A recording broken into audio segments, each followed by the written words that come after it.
welcome back to All for United WFC. See, there's only 3 of us this week.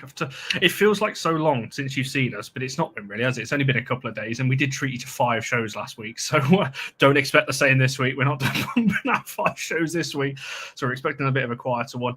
So as always, get all your comments, your thoughts in as we go through yesterday's 1-0 win over Spurs. A little bit deflating, isn't it? It's a win, which obviously we'll focus on, and we're up to second, 5 points ahead of 4th place, which has been over 2 years since we've been in that position. So, or coming up to 2 years since we've been in that position.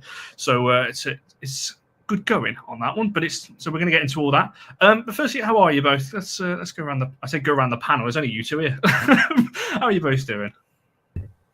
Yeah, I'm good, thank you. I'm sorry. Amazing. All is well. The world is wonderful. It was cold this morning, but it's all right now. Was it actually? Because obviously I've not actually left the house today. But I'm assuming. Is it cold? I'm currently sat here with 2 fans on, so I'm probably not the best person to be. Freezing today. 2 fans. Oh yeah, I've got 2 on. Where do you live, Barbados? Literally. Oh, here we go. I was waiting for this comment so I could address it. Yeah. Go on, Barry. What happens? It was very simple, really. Georgia turned up with the United top, so Connor was very kind and went, "I'll go and put United top on." And I went, "No, these are my clothes. That's what I'm wearing." I will be Georgia this week. So yeah, absolutely. I'm talking about Camp Buckskin today, which is an American scout camp. So there we go. Big up the Count Buckskin. That'd be interesting, like Dracula. Yeah. There we go.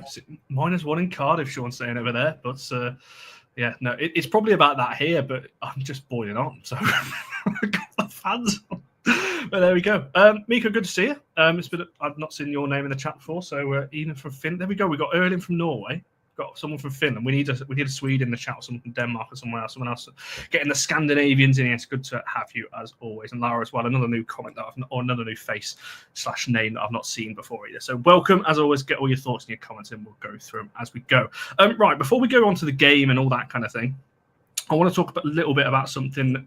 I actually tweeted this out yesterday, talking about the kickoff time and the atmosphere and all things like that, because Georgia, I'll start with you. You were obviously there in the away end. I think this is a good conversation point to start with, actually, because a lot of people were frustrated that the kickoff time got moved. We know why it got moved. Obviously, Sky Sports picked it up. We've had multiple late kickoffs at the moment.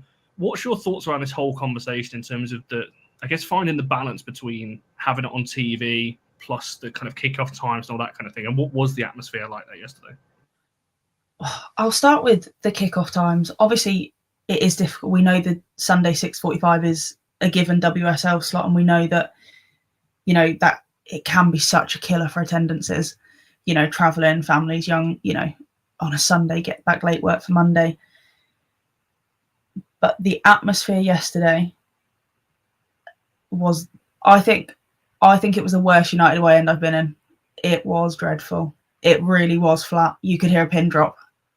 It didn't start to, it didn't get going once. It was, and then, yeah, exactly. It was dull. Cold 6:45 kickoff. I think it is going to impact these things. But yeah, not a good atmosphere at all. I think this is a difficult conversation because people have so many opinions on it, but playing these games at the big stadiums, at the club's main stadium, or, the Tottenham Hotspur Stadium seats 68,000, it's somewhere around that number. And they didn't do an attendance yesterday, but I think 15,000 might have been generous if I was to put a number on it. Yeah, exactly like Ema said, I was sat with Ema during the game and it was something that we were talking about. As a fan, for me, I would have much rather that game been played at, sorry, I can't remember the ground that Spurs normally play at. It is Leyton Orient. Yeah, Brisbane Road. Yeah, that's it, Brisbane Road, where Leyton Orient normally play, with a packed out away end. And obviously I'm not a player, and I know it's exciting for them to, walk out into these massive stadiums, but it's got to be a bit of a killer when there's hardly anyone there. But that's my opinion on it.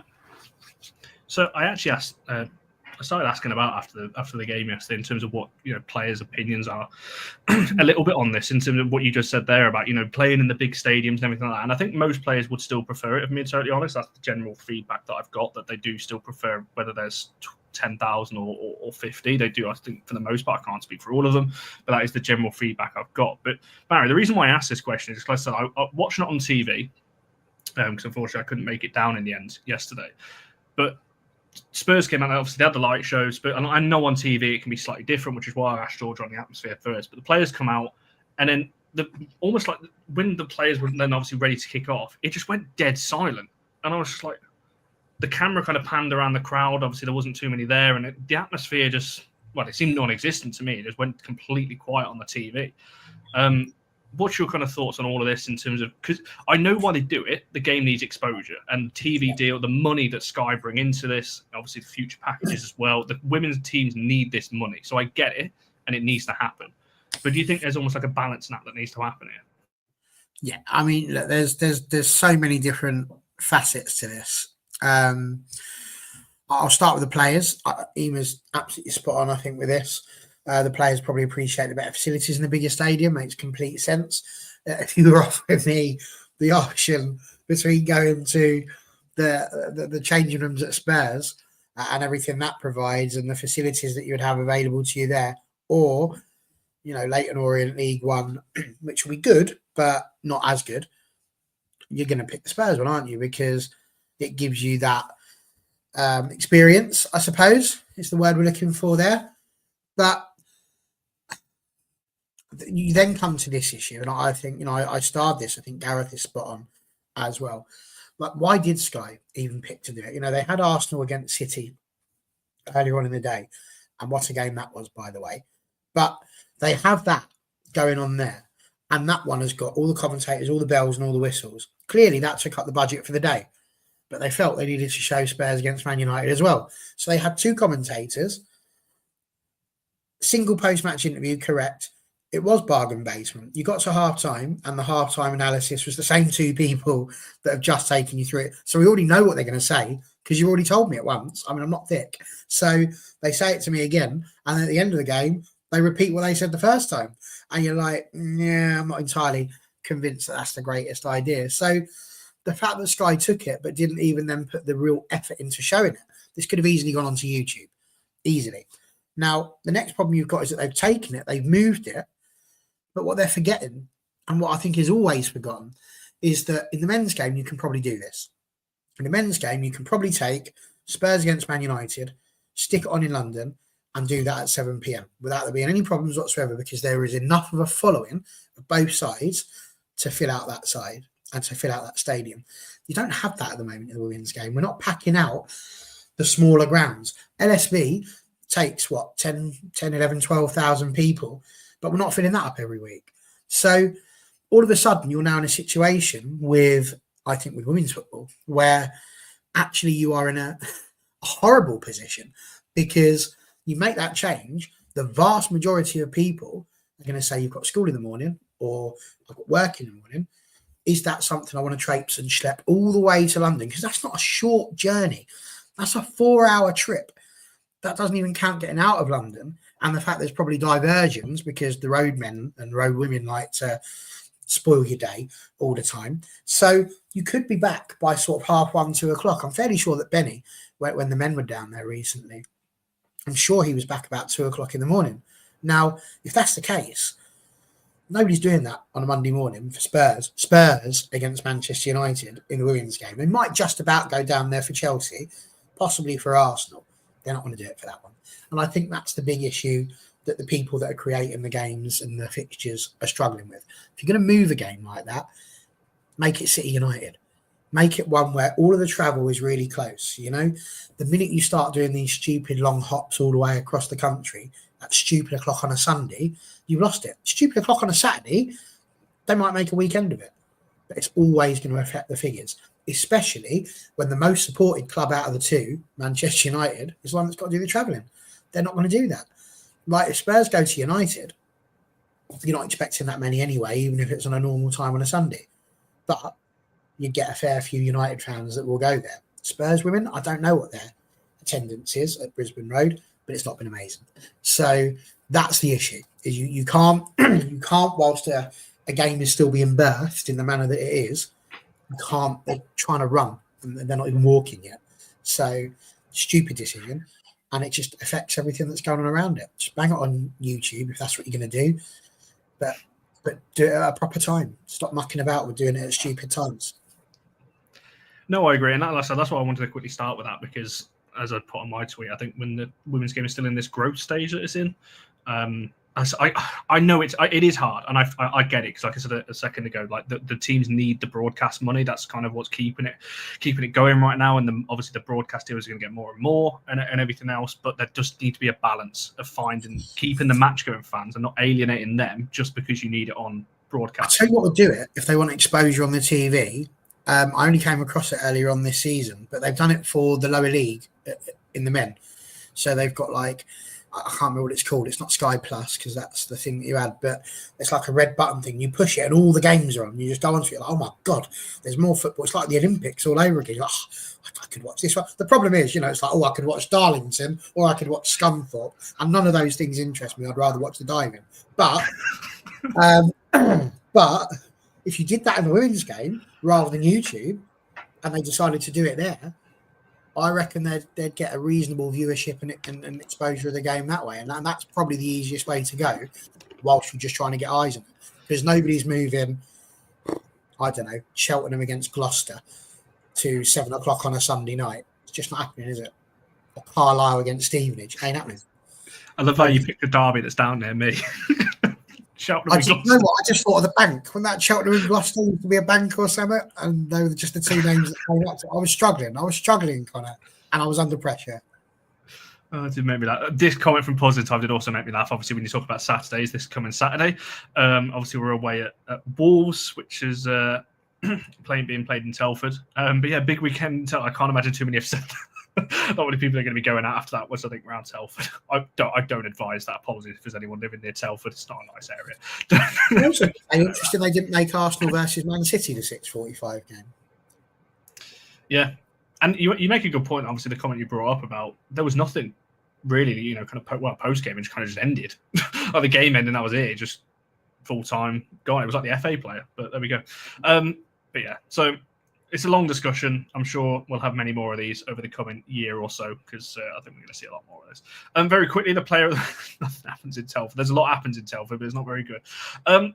The player of the match poll is in the chat, so make sure you get your votes in on that. We've gone 4 names. It was tough, to be fair, to pick 4 names for this one. I know there's been some controversy with the United player of the match. There was also controversy with the one that Sky gave us, the Barclays player of the match as well. So get your votes in. We'll come to that towards the end. Right, let's quickly kick off with the start of the game, because it was another quick start. And again, we spoke about this a lot in the last kind of couple of weeks. Players have spoke about it in interviews about how quick, the manager wants players to start the game well and everything else. So George, I'll just come to you. We'll come to the goal separately, but that first kind of 10, 15 minutes or so, what did you make of that? Again, the fact United, making a quick start and kind of going at Spurs right from the off. It's exactly what we want to see. We've seen it work absolute wonders for us in, the past weeks. We did it against City. We shocked the life out of them. We did it against Brighton. We start quick. We play attacking football. And 9 times out of 10, we're going to succeed and get, 3 points from that. We scored just after the 5th minute, wasn't it? So it was a really early goal, and I sort of thought, here we go. I was like, 1 goes in, 2, 3, 4. Didn't quite end up being like that. But I felt, obviously 3 points and a clean sheet. Can't ask for too much more coming out of the end of a game. But I was a little bit disappointed with yesterday, in terms of how we look back to the areas we've had so much success in the last couple of weeks. I felt like we'd really turned a corner. I was like, we figured it out, like we've got it.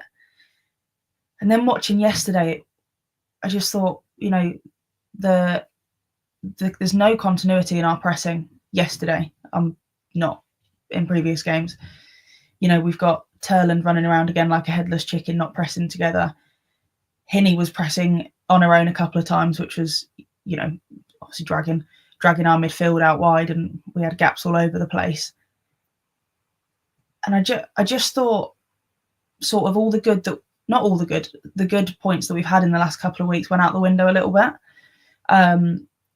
But with that being said, there was a lot of good also in the game. I know you didn't ask me about the lineup, but just in terms of the lineup, maybe the only change I would have made was Galton for Galton. No, sorry. That is a change. Mallard starting on the left instead of Galton, just for a little bit of extra physicality down that wing. But yeah, that was the first 15, 20 minutes. We had, I think Mark was right in what he was saying, where we controlled the game. We had a lot of possession and yeah, Mallard for Galton is what I meant. Happens to us all. I definitely want to come back to the subs because I do think, again, that left side, I think I said during half time that, again, we looked a little bit one-sided. Again, all of our attack seems to go down the right, which is fine. But, yeah, I want to come back to that. But, Barry, in terms of, and Simon, you talk about the ref. I want to bring up this penalty shout in a minute because I've watched this about a million times. I still can't work out what the ref was looking at, but I'll come back to that. But Barry, the fast start, again, like I said, I'll talk about the goal in just that'll be my next question after this. But the fact, again, we started pretty well. Mayer, I think, shoved into Beth England, completely set the stall out from the off, playing long ball. We were chasing them down. Obviously got the goal, which we'll talk about separately. But what did you make of that kind of opening kind of exchange? Again, just kind of going at them. Yeah, not bad. I will just say, what was it, Galton tired? I'm not surprised if she's having to be subbed on for herself. We're always going to be a bit knackered after that, aren't you? Listen, I'm not an I told you so sort of person, but I did say that the football was still not where it was needing to be. People talk about the press being off, this being off. We'll get to it later. Until we start getting shots on target, we're just not going to. We're not going to score. It's the basics of football. If the ball's not going towards the goal, it ain't going in. Like, you can kick it as much as you want, but it becomes a bit irrelevant. I was quite happy with the team. As it was coming up, I looked at it and went, that's the team I would have picked. So there was no dramas there. I felt that was the obvious choice based on how things have been. And you're not going to play every single game, and it's not all going to be champagne football, tiki-taka, wonderful, magnificent stuff. It's not the case. But I do think, there needs to be a certain level. I don't think we reached it this weekend. The good news was we didn't need to. There was a good start, and honestly, what a finish. But even that game, even the goal, you have to look at and understand there was an element of fortune to it. The first cross from Jade just wasn't it. It was too far back. She didn't connect the way she would have liked to. We were a bit fortunate to win the ball back. We got that.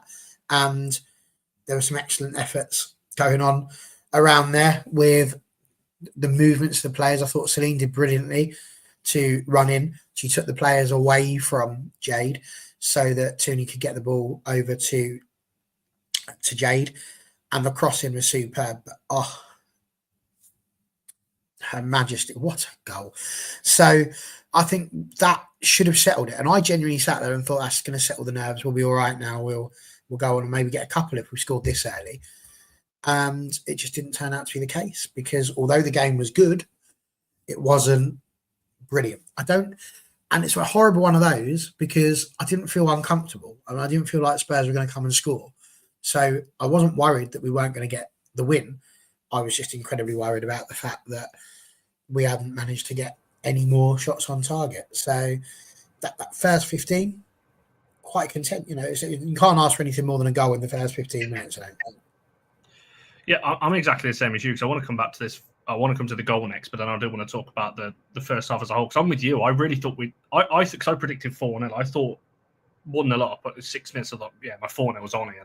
They're gonna crumble a little bit, and we just didn't really do anything else after that. I said I do want to come back to this, but the first half alone, 10 shots and only one of those on target. Obviously, one of those off target ones was the Tuni off the post because if it's off the post, it counts as off target. But that's a dreadful conversion rate when you're looking at it from that point. And across the whole game, for those of you who are interested, 17 shots, only 2 of those are on target. That's incredibly poor. When you're looking at the chances that we potentially created there. So again. I'll come back to that. But positive, the goal. Barry's just kind of run through it a little bit there, Georgia. But how excited were you in the away section when you saw that one fly? Did you see much of it? Because it was the other end of the pitch to you, right? When it was over that corner, I think. Yeah, I saw. I didn't see the assist as well as when I've watched it back on the highlights, and that was impeccable from Jade. And obviously happy for her to get an assist as well. But the finish from Terland is, she snaps at it in the best way. It's crazy how similar it is to her goal against Spurs at LSV. I saw that United put them on top of each other, and it's exactly that. Jade puts the ball exactly where Terland needs it. She steps forward in front of her defender and makes a good connection, and it's in.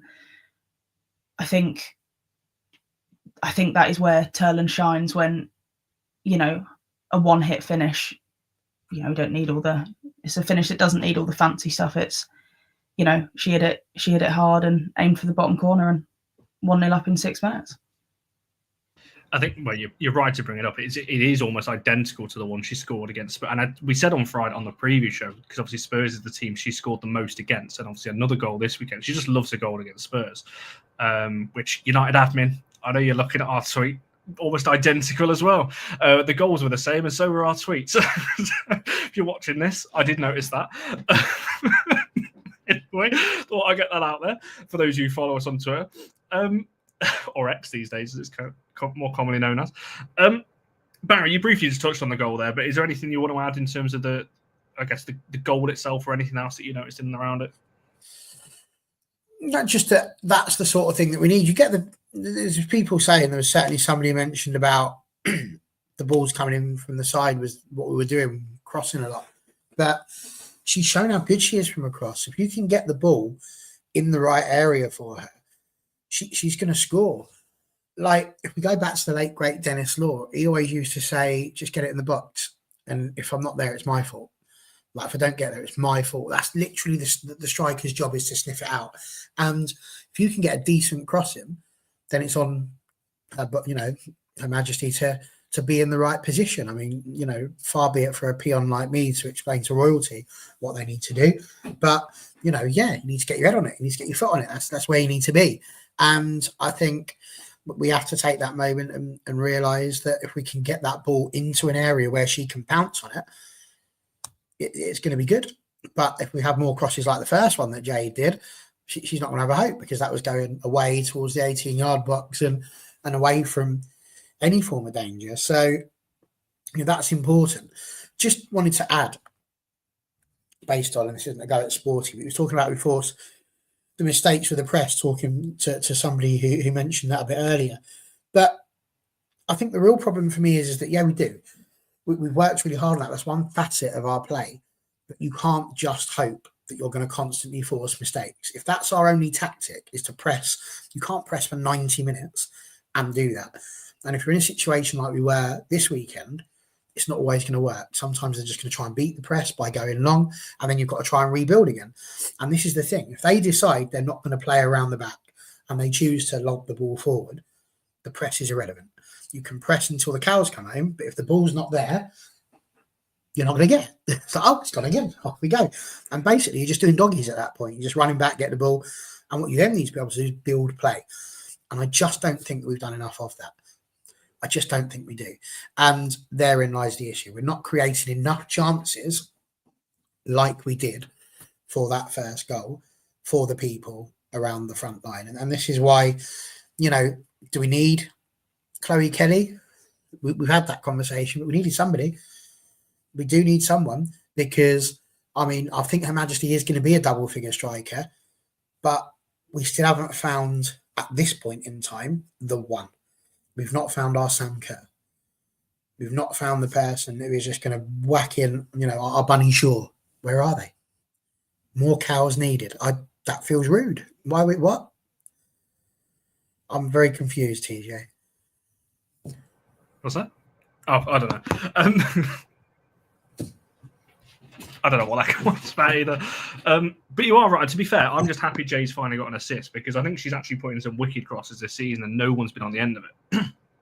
So I am glad that finally she's got an assist to her name, because there is that. But you are right in terms of Terland. Again, don't get me wrong. I think Terland has missed a few opportunities she probably should have scored. There's one in this game alone that I think she's probably in the second half where it kind of comes off her shin. I think that's our only other shot on target, is where it kind of comes into her and it just kind of bobbles off. Don't get me wrong, the bounce is a little bit awkward, but I think a striker of her quality has probably got to do a bit better with that.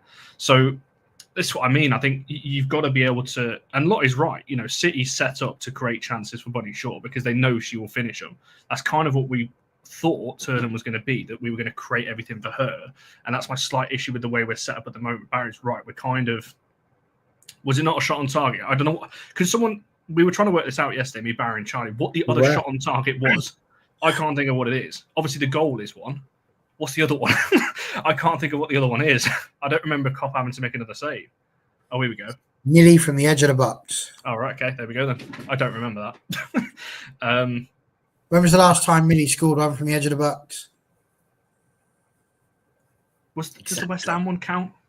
West That's Ham. kind of just inside the box, wasn't it? But, I'll give her that one. When was that? 2017? That was last season, wasn't it? But yeah. But no, my point being is we're on the ball a lot, or we were in this game anyway. But like I said, 17 shots, 2 on target. That's not good enough. 10 shots, only 1 on target in the first half is also not good enough either. Very quickly, before I want to talk about why we think that is, and the left side and everything else I know people want to talk about, is there any doubt that we should have had a penalty as well in that first half? What are we saying on this one? Because I can't lie to you, I've watched this a million times. And not only did we not get a penalty, she gave a free kick the other way, which I find is even worse. Absolutely ridiculous. From the away end, we couldn't see, I didn't see the 2 hands in the back, but what I did see was just Millie Turner go absolutely flying. And I was like, ooh, like what's happened there? And then watching it back, the ref is in such a good position. I don't know what she thinks she's seen to then blow a whistle and point the other way. Ridiculous decision. It's a stone wall. Well, and it wasn't just that. There was one in the second half as well where Terland gets tripped over and the ref stood looking right at it and just waves it away. And I'm like, are we? And it's the reason again I bring this up. I would have brought it up anyway, but it's easy to say when you've won because you don't sound as people always say you're making excuses and things like that. But we won the game, so there's that as well. Barry, do you agree with it as well that it's? I don't know what. Again, I don't know. I don't know what the decision was for, to be honest. I think my big issue with it when I watched it back, the commentator was quite sure. Was it Courtney Sweetman Kurt? Was she the commentator? Yeah, I think she was. Yeah. She seemed very, very certain. Actually, she's like, I think that's a penalty. She talked herself into it. I was more of a, not so much that I would be screaming for it to be a penalty. I couldn't work out what the free kick was for. I think that was what wound me up. Had play just continued, I think I probably would be just okay with it. But the fact that she's been pushed into row Z and apparently that's a foul for her against her, it makes no sense. Like I don't know if it was diving. I don't know. Maybe she forgot the whistle was in her mouth and she was just breathing. It's like, oh, I best give something because noise has been made. I don't know. But all I can tell you is there was not a free kick. I don't think there was offside. There was nothing going on in that box that required a free kick. That was the big issue. Was it a penalty? Technically, yes. I mean, it's a blatant push. Do we see those given in the box? Very rarely. So, yeah, I think had it not been given and play just continued, I think I'd be all right. But I feel more aggrieved that we had a free kick given against us rather than play just been allowed to continue, I think. Yeah, I think that's fair. Like I say, it's just inconsistent. And to be fair, it's not just in our game. I always say this. I don't think there's any conspiracy or anything else because some of the decisions over the week. Look at the Man City Arsenal game's a prime example. City get a penalty or is it Arsenal? I can't remember which way around it was. And it's not even inside the box. It's so this is what I mean. That it's not. I don't know. It's just poor. And like I put on my Twitter, I'm glad it didn't cost the game. Like, it didn't affect the result. But that goal might matter. Like I said, I do believe that things even itself out. We'll probably get a decision that will favour us and help us out. So I do think it evens out. But you never know with these things. So, yeah, it's a bit annoying, to be honest. But we move on. Right, in terms of the rest of the first half, we'll kind of incorporate a bit of the second half into this. George, you referenced it earlier that you thought we might kick on after the first goal and kind of really settle it. I think you said as well, or Barry definitely said, it never felt really threatened by Spurs. And to be fair, I didn't either. I trust our backline that much. I'm almost just like, yeah, we're not going to concede. But why do you think it was that we didn't go on and get a second and a third, and or like we did against Brighton, really, and kind of kill the game off a little bit? Because, like I said, we didn't really do a lot. I don't remember us having chances. The 2-1 off the post is the only other chance I can remember us having. Why do you think that was, that we didn't kind of really take a hold of the game and kill it off, really? Yeah, I think, you know, we've all said so many times this season, or, you know, I know I've gone into multiple games at half time being like, you know, God, we could be 3-up, like we need to kill the game off. And I think that was what was especially disappointing in this one, was after Terland's goal, we just weren't creating. There wasn't, you know, we just, you know, like we've already spoke about shots on target. You know, if the shot's not on target, you're definitely not getting a goal. And a lot of we were going back a lot yesterday. I know it's just something me and Ema spoke about in the ground. It was negative passing. You know, it was, Maya to Jade. And then we'd just get to the edge of our own box and we'd turn and go back.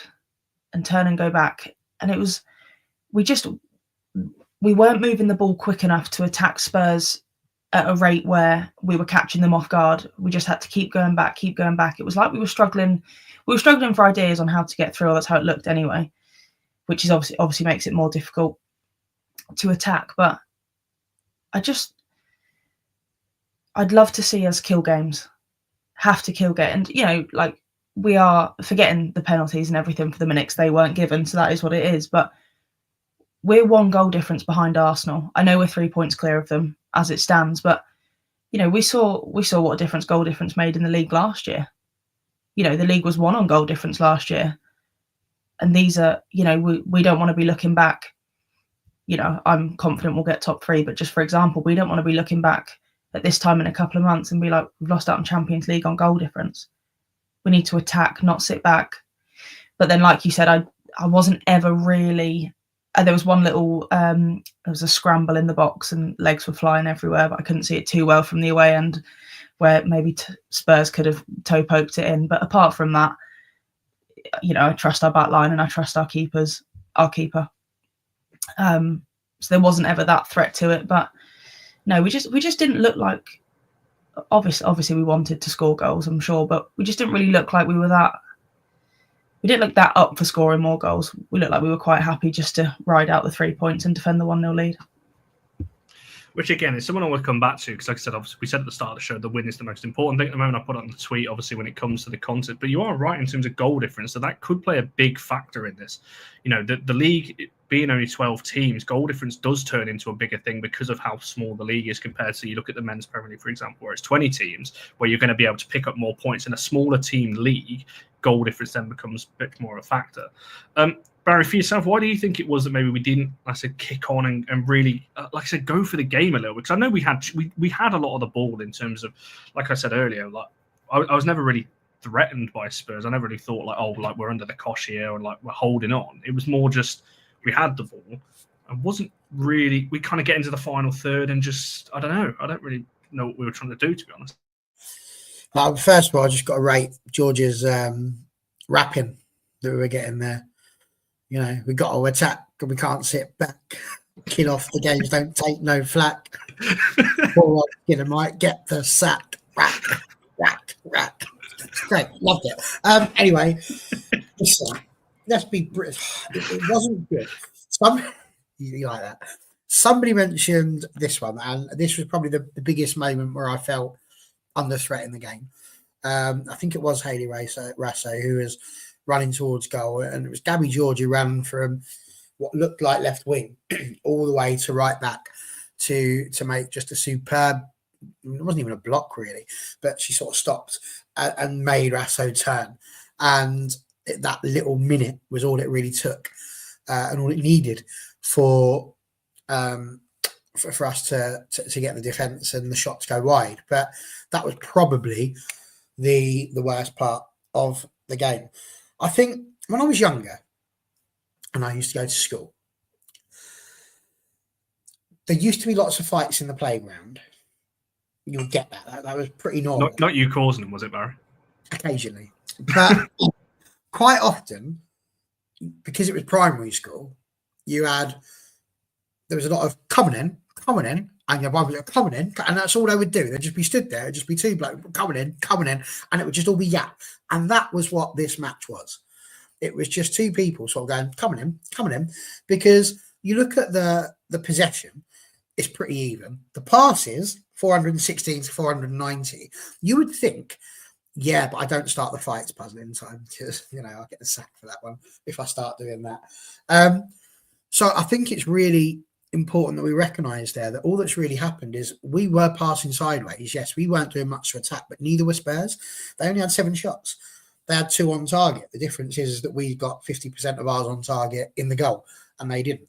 And that's why we ended up getting the 3 points. So it's like no clear-cut chances. We had a few offsides. Yes, there were some block shots, but just everything else was fairly even. And I just think that to me is the big part of what we're looking at here, is that there was no desire from us, but Spurs weren't exactly coming out of the blocks and trying to attack. So we couldn't even go to the old-fashioned, oh my God, knock me glass over. That was enough. Good job. There's nothing in that. Christ. I'm about to go and put my United shirt on. I've made a big thing about not doing that. But I think where we went forwards, there was nothing much in it. Same thing, me alone, Connor. A little bit anxious there. Nearly broke the glass. Just wasn't good enough going forward. They weren't attacking. We couldn't go to the old-fashioned Mark Skinner counter-attack. I think that really was the big problem. So there was just nothing there that didn't. For us, we didn't need to. We were 1-0 up, so it's not a massive thing. So I suppose we were playing football hoping that inviting the Spurs onto us would clear up a bit of the space for us to run into. But it just didn't really occur. And the times where we did get forward, it wasn't happening. We were probably more likely to hit Georgia than we were the goal. That'd be quite impressive considering Georgia's height. Sorry, Georgia. Just so... Out of nowhere. I was just listening. I'm so going to get a slap on Saturday. That was honestly one of my favourite Barry segments there, because you had Georgia's rap, you had a fights at school, and you need your glass over. Cheers. What's worse, I'm not even drinking from a glass. I've got my McDonald's chocolate milkshake today. I thought I was quite good, TJ. And about Georgia also does, so don't be bringing that into. This is not good. This is the first time ever I've been on a show. I've been outnumbered by people that can't eat a burger. This is the revolution. That's how we're doing it. We're knocking people off one at a time, like just kicking them off the show. Yeah.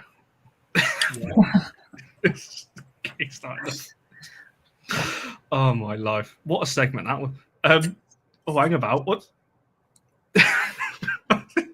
Georgia was perched, and I sat down and be more likely to hit me. Oh, it was the safe standing fiasco. If you're allowed to stand or not. Tell the world about this. My understanding is it was so safe standing that you couldn't stand. It was so safe that everyone was sat. There was people sat behind us, obviously, and I understand it's annoying that if I'm sat down and someone in front of me stood that I can't see. But equally, I just think that if you've brought a safe standing ticket, you should be allowed to stand without any moans or groans from people around you. And the clue seems if you can't see, stand up. And I'm not that tall, so you'll be able to see over me, as Connor just pointed out. Yeah, it baffles me as well. And to be fair, we've had that a few grounds at the Etihad and what else as well. So, yeah, it's not the first ground. The show has divulged. We just put that in the chat. It has divulged Brandon as well. So credit to you all still watching. I always say this every show that there's always new people watching every time we go live. So if you do stick with us if you just join and you see us just chatting rubbish, Fair play to you for sticking around. We do talk about the football as well. Don't you worry. It's true. Did you get told to sit down anyway? So the ones that were stood up in the safe standing were still told to sit. So Rosa was sat about 4 rows down from me to the left, 4 or 5 rows down from me to the left, and couldn't stand. In the safe standing section. Yep, whole thing was safe standing. Same at the Etihad. I can't quite remember who got asked to sit down at the Etihad, but yeah, I remember. Again, London. See, this is another reason why the attendances are waning, I reckon, because like who cares about it when you've got jobs worth stewards that are ruining your day? Like I understand. There's been a lot of horrible things that have happened in football that we never want to revisit, and we never want to be in a position where people are hurt. But safe standing, like the clue's in the title, so surely you should be all right to do it. It's absolutely ridiculous. Yeah, I remember this, Amanda. It wasn't far from me, down to my left, in front of us. If it's the guy I'm thinking of, he stands next to us in North Stand as well, so he wasn't very happy with that. But fair play to him, he did kick back. But yeah, it's a standing section. Just let people stand. Like I think it's more impressive that geezer was kicking off in a women's football game. Like, surely the girls should be kicking off because it's their centre. What's TJ just put? Stay for unrelated. I'm going to have to get this framed, TJ, because that sums up the channel. You know, our slogan at the moment is "Be Heard." I think that's the new one. Football talk, right. save the unrelated nonsense. I've just realised the badge isn't even on screen. There you go. Wonder who that is, Ella. Yes, you know exactly who it is. I hope he's watching. But because you'll recognise us because we're all stood next to us every week. Anyway, second half, we did make some changes, 3 at once, which is unusual. Well, it's not unusual. We've done it a few times. Obviously, one was enforced. Janssen kind of went down, tried to get back up, then went down again. So we'll wait and see, obviously, what's happening with her. George, I'll come to you first in terms of, well, it's a 2-part question, really. One, do you think it was the right subs to make? Obviously, I know Janssen's was enforced. So one, do you think it was the right subs? And also, do you think they made any impact on the game, for those last kind of half an hour or so? Yeah, so I'll start with Janssen, obviously being the enforced change. I know Mark said there was something to do with her foot, so fingers crossed she'll be all right and get a rest against Wolves this weekend and then hopefully be all right for the Palace game and then going into international. Good to see Simi back, getting some minutes again after her injury. I thought Simi did well. I thought she came on. Simi did. It was Simi that came on, yes, wasn't it? Simi for Janssen, Mallard for Galton, and Sambo for Gabby George. Yeah, I thought so. I thought she did well. I thought she came in. Our midfield, to be fair, yesterday I thought our midfield looked pretty sturdy. Spurs weren't having much luck going through the middle, apart from a couple of times where they were allowed to travel. I liked Mallard when she came on. Obviously, I mentioned before that I maybe would have started her. I thought she was getting a lot of change down that left, getting into the box. Sorry, getting into the box, getting some opportunities across. I thought her and Toon linked up quite well when she came on. And then, sorry, I've got a tickly throat all of a sudden. So Simi for Janssen, Mallard for Galton, and sorry, I've just gone blank.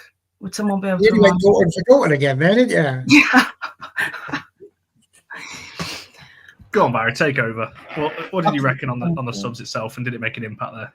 Well, I think Simi is similar, but Domi dominates that situation. I think she is probably better at the moment than Simi is. And you can be as upset as you want, but this is why I'm a wordsmith. They're so much to rap and got bars, and it's in the chat, so there you are. She did all right, but I think, Dom has been slightly better in that situation so far. I think Melvin had... I'll go right there. Melvin was doing really well. I think she had some energy about her. Sort of brought some energy to the front line again. Not that Leah didn't have any, but it did give us a bit of a renewed vigour up front. I didn't even have a massive drama with Anna coming on for Gabs. I think, we've said this all along. Gabby should start the games, but Anna needs the opportunity to play to show whether or not she should start. I don't know that we were really that much better going forwards. I think of the two, I probably think Gab's probably had the better game, to be honest with you, on this one. Certainly defensively, I think her pace getting back was superb. I think my biggest problem is why we bring in Mannion on in the 90th minute. Was Jade struggling? She went down, to be fair. Okay. I can live with that, that's fine. So now it just leaves you Grace Clinton and Rachel Williams. Big shock for me was why Saf was on the bench and not Kayla. At the moment, my mind's spinning a little bit as to what's going on there in terms of the goalies. I don't think we necessarily needed Rach. I think you can feel like she's going to be starting the game against Wolves. That seems almost a given. And that just leaves you Grace Clinton. Did we need Grace at this point? I mean, probably not. Like the game was just floating, really. So I don't know that we really need to make too much of a difference until Spurs look like that might be at E-Will. Spurs might have just not looked like they were coming to people are going to have to stop writing SAF in capital letters because I'm sorry, Gareth, but whenever I see it, I will always say to Alex Ferguson, I can't help myself because it's a bit of a boring joke. But there we go. But yeah, so that would be my thing. So they weren't terrible substitutions, I don't think, but I don't know that they impacted the game as much as they could do. I think that's it, and I think I'm expecting we're going to see changes coming up to the weekend. We'll cover that on Thursday when we do our Wolves preview, but I would imagine there's going to be some changes being the level of opposition anyway. I do agree with a lot. I think Simi's doing well considering this is her first professional season, obviously coming out of kind of college over there as well. I think there's definitely areas she can improve on. She's still young, she's still learning her trade, so to speak. So I think it was good for her. My big question. Yeah, not saying she's rubbish, just saying I think Dom had been slightly better this season. I agree with you. My worry now is obviously we don't know what's going to happen. Has Mark spoke on Jansen's injury yet? I saw they posted something, but did he say much on it? Or is it? Yeah. All he said was that she'd felt contact on her foot and then had pain accelerating and decelerating, but he said he's hopeful that it's just a knock and they can deal with it. Right, okay. So obviously we'll wait and see what happens with Dom. I know people have asked whether there's updates on Jade or Dom. I don't have either, so I can't give you an update, unfortunately, on that she one. Had a good shot second half, Dom. There's a little, I think it was might have been a right-footed one, but just on the edge of the area, nice little volley, flew past the post. But if that one had been on target, it would have been quite good, I think. Again, my worry now is obviously we don't know how much. I know Lisa's potentially back as well, but she's not a number 6 either. I mean, Jansen for me isn't a number 6 either. Like with Jansen potentially injured, because we don't know how long it's going to be. I don't see Simi as a 6 either. So I'm going to keep saying her name. We've taken Hayley Ladd out of the team, or moving her on in the way we did. We don't really have anyone else that can play. Can we call her back from loan? Simi can play there, I guess, but I don't know. So that would worry me a little bit. In terms of what we'd maybe do there, but I'd like to hope that they're okay. Jade's looked all right, to be fair. I think Jade was more cramped, to be fair, and the way she was running up and down the line, I'm really not surprised. Has the American season finished? NWSL, yeah, it's probably not far away from restarting. Can we not just get Zelen back in from Amph? I don't know when they're what is the someone in the chat? When does the NWSL season start? You can tell I don't follow the NWSL. Yeah, finished in November, TJ. When's it back up and running? March. There we go. I knew it wasn't far away. There you go. Beautiful. Just a month. So we need her for. Tom will be sorted by then. Can you imagine? Yeah. But I do agree. Zelem's not a DM. We had one solid defensive midfielder, and that was Ladd, and we moved her on. But I think Jansen's done okay. I just think she's better as a centre back. I'm never going to stop pushing that. I wanted to quickly mention TJ's coming in. I started from a bit earlier on. Rasa did a horrendous tackle on Jade as well. I don't know what it is. And again, my only assumption is it's because it's the only way they can get the ball off Jade. But this Rasso tackle was bad. Watching it back as well, through the back of her legs, kind of a butt, like behind her knees or whatever. That's a bad tackle. I'm not saying it's a red. Don't get me wrong. I'm not saying anything like that. But yeah, it's not a nice tackle, that's for sure. I don't like it when players kind of go through the back of a player like that and don't get any of the ball. Wasn't a fan of that, Rasso, and I think Celine showed you up anyway as to who got the better bargain this summer with a winger. So that's what I'll say on that one. It was bad. Like I said, I'm not screaming it's a red. I'm not coming on there saying that, but it wasn't a nice one. Someone who's not on the player of the match poll, I want to quickly talk about it because I realised as I put the player of the match poll in the chat, I actually there should have been 5 names really, because Celine Bizet, I think, deserves a mention. And obviously she's not going to get one in the player of the match from us, but she did get the Barclays one. She was getting booed throughout the game as well, which I found quite funny because she's not a Spurs legend. She said she quite liked it, and to be fair, so did I. Yeah, fair play. Create a bit of. Spurs are really forcing. They really want a rivalry with us, don't they, in the women's game? I don't quite know why, but they really want this. United fans are not having it. We've never lost them, so they're just kind of there. Truth's coming. I don't think Celine was great. George, I'll ask you the question because I said she got player of the match on the TV, obviously the Barclays one. I will add, I think her and Jade, that right side for me has been brilliant. I don't think we should be changing that. What did you make of her performance and overall? I think I'm a big fan of Celine, and like you said, that link-up play between her and Jade on the right-hand side for us this season has worked so well in multiple games. Said before, the majority of our attacks do go down that right-hand side. Yesterday, I thought, her movement off the ball, one of my favourite things about Celine, and the same yesterday, is her tracking back. Her and, Jade's on the overlapping run when we're attacking. Celine's tracking back. Yesterday, to be honest, I thought Celine was probably one of our more positive players going forward, always looking to attack the edge of the 18. Maybe the quality of crosses wasn't quite what we needed, in terms of when we're talking about Jade's for the Terland goal, she's put it on a plate for her. But no, she was aggressive in her movements towards the goal, I'm saying. She was taking players on 1v1, which I always really like, a bit of fancy footwork to get around them, and she was getting balls into the box. So no, for me, I agree with, she wasn't my player of the match either. But no, I didn't think she had a bad game by any stretch of the imagination. Yeah, no, I agree. I will just quickly correct myself on the episode. I did say that. I told you it happens to us all. What I meant was, when we come to player of the match, when we run through the players, because there's only 4 on the poll, she's not going to get a mention there. Is what I meant on that one. But I did say it like that. But yeah, certainly not in the context that I meant it. Sorry, Celine, if you're watching this, that's not what I meant. Barry, go on, talk to us about Celine's performance. Like I said, we're building quite a nice little. I'd call it almost like a 4-player partnership on that right side, with Maya and Jade, Hinney kind of on the right of the midfield, and Celine on the right. Yes, but I think this is half of the issue, actually. Everybody always waxes lyrical about the right-hand side. They have done for years, whether it be Luthia and Honor. Oh, that's who. Honor, yeah, I remember her. So, yeah, those two. Or whether it now be Jade and Luthia, or whether it be Jade and Celine, or Jade and Jays, or Jades, as I call them together. So it's whichever way you look at it, the right-hand side's got loads of Collins ready to throw the towel in. He's going to go in it. I can see it. But on the left-hand side, we haven't had it. And I think a lot of that comes down to, in the nicest way, the left back. Hannah Blundell has not been, over the course of the last few years, the most dynamic going forward. I would say the same of Gabby George as well. I am TJ. Go on, boy. Well done. You spent too long in my company.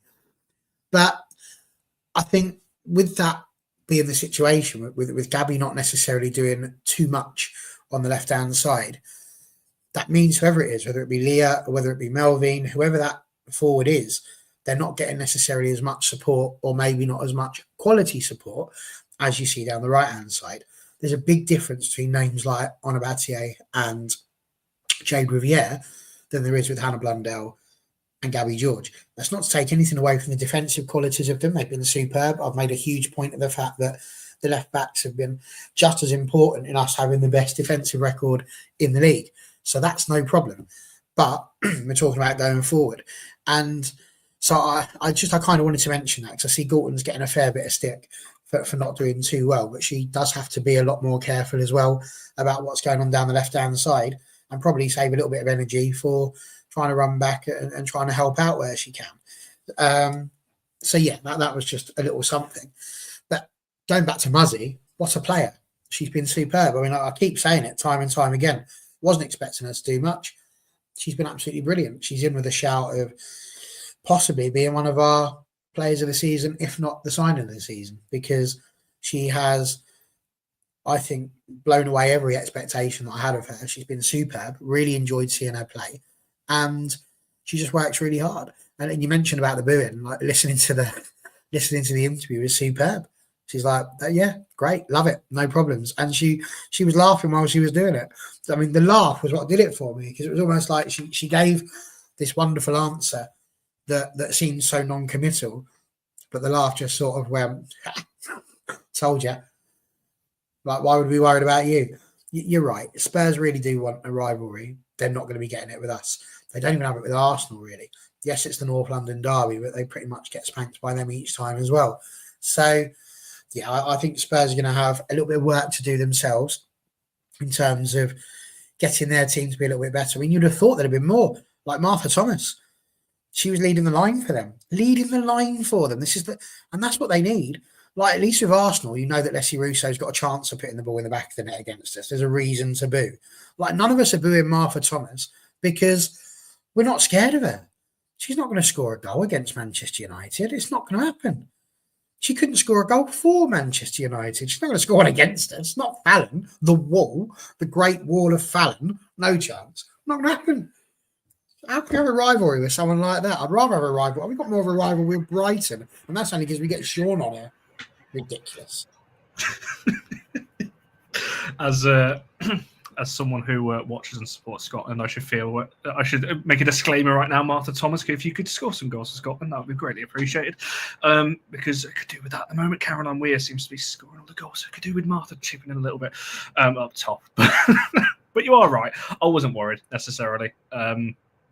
To be fair, I was worried when she was playing for us and some of the chances that we had. So, not so worried when it's against us. Certainly with how well our backline is playing, and particularly Fallon as well. And for those of you who haven't already, go and watch Fallon's interview she did with Ben at United post-game as well. We tweeted one of the quotes from it as well. She always just passes it on to everyone else. She never just says thanks for herself. It's always on thanks to my defenders. Look at Mayer's blocks. She's just unbelievably humble in everything that she's doing at the moment. And deserves that kind of Golden Glove at the moment. Did Mary ever do that? Rosa, cover your ears. I can't remember, to be honest. No, it did seem, but it always seemed like whenever there was a goal, it was never her fault. Just don't get that. Love that one. No, absolutely. Cover your ears, Rosa. Fallon is better than Mary Earps ever was. If we get a dislike on the video now, I know who it's from. But yeah, I do agree on that one as well. And I don't think I don't think with that, if Fallon keeps this up, sorry Fallon, if you're watching this, sorry to put the pressure on you. But I do think we're probably going to start having a conversation about Fallon being one of the best keepers in Europe at the moment. If she carries on this till the end of the season, I think she's going to be in that conversation. Some would argue she already is. I want to add a little bit of meat to the bones on that, because Earps got 50 clean sheets, didn't she, in the WSL? Something like that. I mean, I don't. That may not be the exact number, but she reached what I'm getting at. There was a big thing about being the first goalkeeper to get 50 in the WSL. I mean, I'd argue. I mean, Fallon's well on her way there already in one season. Like, she must have, 8? At least, if not 9. Fallon, she's on more than that now. She's on 9, isn't she? In the WSL. Nine, yeah, she's on 9 in the WSL. I'm sure she is. I mean, like, in 5 seasons, she's going to potentially do the same thing because she's bound to get more. To be honest, I'm just here for those wonderful clean sheets that she's going to have against Chelsea, Arsenal and Spurs when we go on to win the league at the end of the season. Fingers crossed. But yeah, so yeah, I thought she was again she just kind of goes about her business, kind of under the radar, and just commands the box, coming out and punching the crosses that come in. She's just been brilliant. Said interview goes with it as well. Right, should we move on to player of the match then and look to round this one off a little bit? Unless there's any other questions that come into the chat while I come to each of these guys and end the poll. Georgia, we put 4 names on the poll. We went for, who did we go for in the end? Riviere, Toon, Letitia, and Terland. You can run through all 4 of them and give your reason as to why you've chosen one of those. Or you might go for somebody different. Who is your... I mute myself halfway through saying that. Who's your player of the match from this one? I feel like I'm starting to sound a little bit like a broken record, but she is just phenomenal for us week in and week out. My player of the match is Jade again. I have absolutely no worries when people are trying to attack down our right hand side. There is, I've said it before on here, and I think that we have the best right back in the league, and I don't actually think it's that close with anyone else. She, one-on-one, incredible. She stands players up. She's not interested in their feet flying around in step overs. When the ball moves, she'll get it. She's running up. I'm not surprised she had cramp by the end of the game yesterday. I think most people would. She was flying up and down that wing. Aerial duels. She's constantly rising higher than, the attacker she's defending for headers. She's winning second balls. Like Ema's just mentioned there, her work rate, when she's on the pitch for us, she does not stop running. She's one of them players that, especially yesterday in a game where, we had a lot of the ball and we were comfortable. I know we've mentioned Spurs not attacking, but, she's not sat there moseying around, taking it easy on the back line. She's constantly getting forward, driving at players. She's taking players on. She's creating chances. I just think she's a special, special player, and that is why she gets my player of the match again. No, I think that's pretty. I'm going to end the poll in a second. I think you're going to be pretty right on this one. Yeah, barring a massive vote swing, that player of the match is going to go to Jade from the chat by the looks of it. Barry, if you want to run us through the four, or anyone else that you would have gone for. Okay, my Laetitia was our best defender yesterday. Elisabeth Terland was our best attacker. Ella Toon possibly had the best work rate. But Jade Riviere was our best attacker, defender, and worker all in one go. And for that reason, it's Jade. I like that. That was a good way of saying that. That was pretty good. I'll end the poll, actually. Let's just see what the percentages are. Jade's definitely won it. I'm just having a look to see what the percentages were. She was on 65%, I think, when I ended it. Again, YouTube's not showing me what the percentages are. Here we go. 65%. Terland was 16. Mayer with 10. Tooney with 7. So, yeah, it's almost like the reverse of what the Man United app one was in terms of the percentages. But, yeah, she was mine as well. Again, I just think defense. You both kind of summed it up well, defensively and offensively. I think she was brilliant, and I tweeted it this morning that she's again it was yesterday, that she's just crucial to what we're doing at the moment.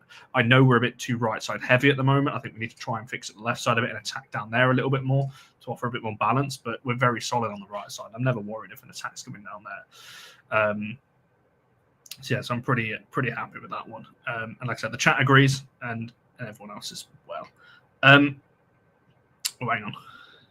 Leaving 2% for Bissett because she wrote Cam. You're not going to let this go, are you?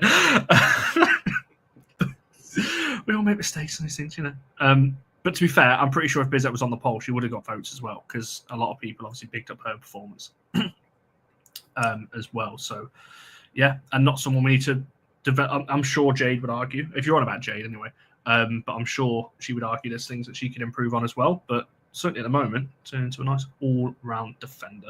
I did star a comment I was going to answer at the end, but it's unstarred for some reason. But I think it was you, TJ, that asked, and a few people asked this right at the start about Grace Clinton. I've seen the online discourse. I really don't want to have this conversation, if I'm being honest. I don't think there's anything worth discussing as such. My only thing I'll say on it is there's two kind of points here. Is she playing better, or has she been playing better than the midfield three that we're currently putting out? My answer would be no. She's not been better than Miyazawa or Toon, which is the two positions she would take. So in that instance, she's got to play her way back into the team. When she started against City, sorry, TJ, I don't know who it was then. When she started against City in the Cup, did she perform like she wanted to, or was going to be the player that was going to push either of those two out? I don't think she did. When she's come off the bench, I don't think she did. Yesterday didn't need her, if I'm being totally honest. And it's unfortunate, but I think Grace is in a position where she's got to earn that spot back, whether that's in training, whether that's sub appearances. She might well start on Saturday because, like I said, I expect it'll be a slightly different team. when we come to Wolves. But yeah, seeing the online discourse about how, you know, she's been frozen out of the team and she's doing all this kind of thing. A lot of conversations and a lot of things go on behind the scenes that we're not aware of. I think that's just something to keep in mind when we're looking at these players. You know, players have got to earn their spot back. Any player. That's not just Grace, that's everyone. So, you know, she's got to earn that. And she will. She's an exceptional player. I'm sure, you know, given a few games, and she can force her way back into the team. But right now, you don't change that midfield unless we get an injury, which the answer may well be. So we'll wait and see what happens on her. But I just wanted to quickly mention that because I know it was asked a lot at the start. And yeah, I'm just having a look. Yeah, we don't. She's not currently the best option we have in midfield. I think it's as simple as that, to be honest. As I said, she's got to earn that back. So,